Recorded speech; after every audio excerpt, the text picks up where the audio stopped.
कोविड-19 महामारी से हमारे जीवन और जीवन शैली पर काफी असर हुआ है। तो आइए जानते हैं कि ये बीमारी कैसे फैलती है और आप क्या कदम उठा सकते हैं ताकि आप और आपका परिवार सुरक्षित रहे। सार्स कोवी 2 वायरस की वजह से कोविड-19 होता है, जो अत्यंत रोगजनक है और इसकी वजह से लोगों को बहुत तकलीफ हुई है।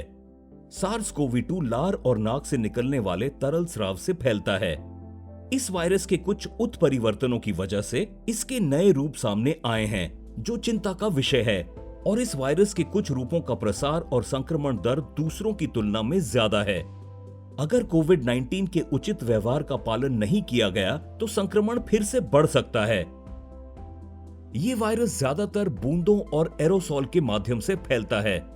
इसलिए जब कोई संक्रमित व्यक्ति सांस छोड़ता है, बोलता है, गाता है, हंसता है, खांसता है या छींकता है, तो उसकी लार और नाक के तरल स्राव बूंदों और एरोसॉल के रूप में हवा में फैल जाते हैं।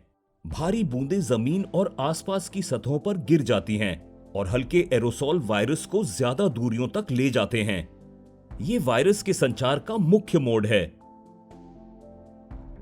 अगर किसी संक्रमित व्यक्ति में लक्षण नहीं दिखाई देते तो भी वो वायरल लोड बनाने के लिए पर्याप्त बूंदें निकाल सकता है।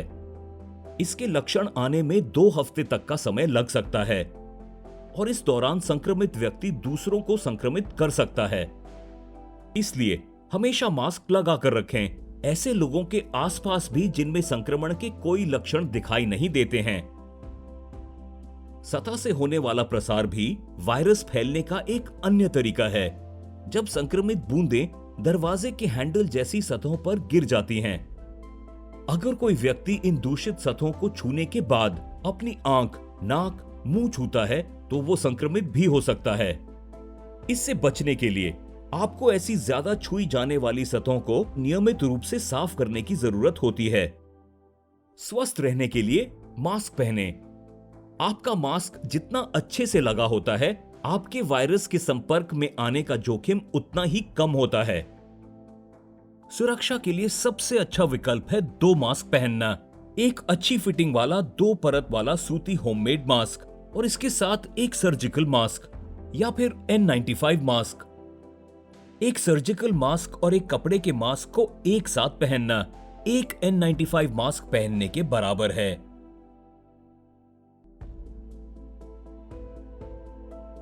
खराब वायु संचार से वायरस जमा हो सकता है, इसलिए खिड़कियां और दरवाजे खुले रखें।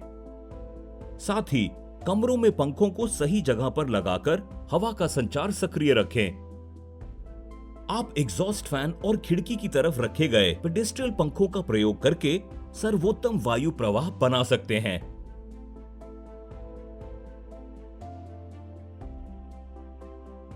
खिड़कियां या क्रॉस वेंटिलेशन ना होने पर वायरस के संचय में वृद्धि होती है। जाली के साथ एग्जॉस्ट फैन हवा के प्रवाह में सुधार कर सकते हैं और वायरस फैलने के खतरे को कम कर सकती है। जिन घरों में क्रॉस वेंटिलेशन की सुविधा ना हो, वहां ग्राम पंचायतों द्वारा एग्जॉस्ट फैन के साथ जाली या एयर आउटलेट लगाने की सलाह दी जाती है।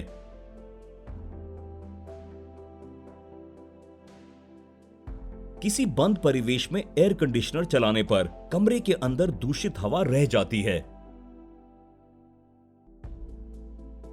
अंदर की हवा को ताजा बनाए रखने के लिए दरवाजे और खिड़कियां खुली रखें। अगर संभव हो तो अधिकतम वायु संचार के लिए एग्जॉस्ट फैंस लगाएं।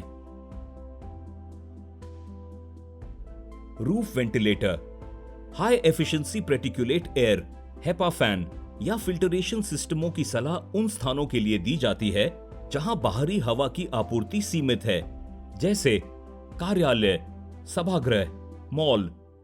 इस बात का ध्यान रखें कि इन फिल्टरों को नियमित रूप से साफ किया जाए या बदला जाए।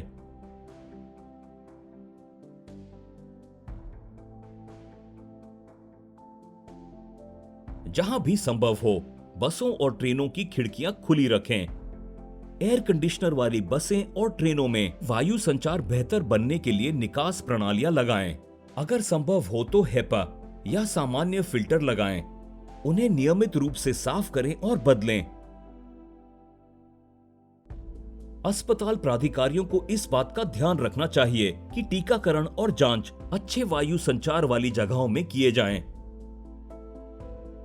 हमें अपना काम करने के साथ साथ हमें अपने फ्रंट लाइन को भी मजबूत बनाना चाहिए।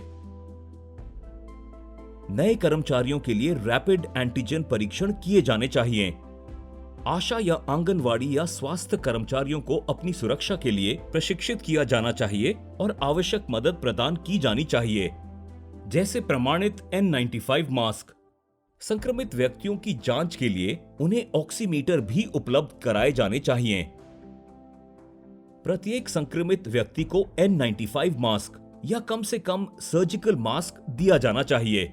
ऐसे व्यक्तियों को ICMR के दिशा निर्देशों के अनुसार अलगाव के नियमों का पालन करना चाहिए। इन दिशा निर्देशों का पालन करके हम वायरस फैलने से रोकने और महामारी खत्म करने में अपना योगदान कर सकते हैं। भारत सरकार के प्रमुख वैज्ञानिक सलाहकार के कार्यालय द्वारा जनहित में जारी।